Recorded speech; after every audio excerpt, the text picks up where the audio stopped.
சொன்ன மாதிரியே பிளாக் பாஸ்தாவோட வந்துட்டேன் பாத்தீங்களா. ப்ளூ பாஸ்தா பிங்க் பாஸ்தா பஞ்சாயத்தெல்லாம் முடிஞ்சிருச்சுல. பஞ்சாயத்து இல்லாம நம்ம எப்படி இருக்க முடியும்? ஸோ இன்னைக்கு என்ன பஞ்சாயத்துன்னு பாத்துருவோம். ஆனா இது gluten free black bean pasta.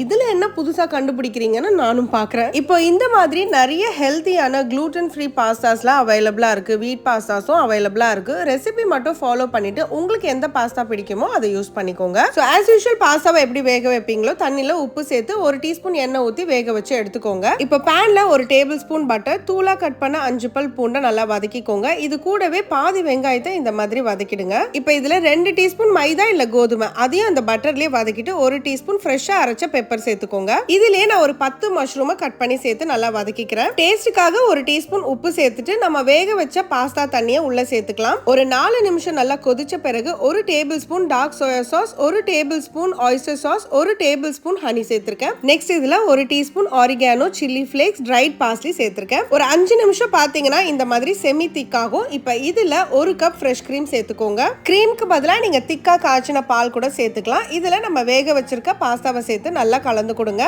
இந்த ஸ்டேஜ்ல நீங்க சீஸ் ஸ்லைசஸ் தாராளமா சேர்த்துக்கலாம். இன்னும் கிரீமியா இருக்கும். நான் கடைசியா பார்ஸ்லி எனக்கு ஃப்ரெஷ்ஷா கிடைச்சது, அதை தூளா கட் பண்ணி சேர்த்துட்டேன். அவ்வளவுதான். இப்ப கமெண்ட் போடுங்க எப்படி.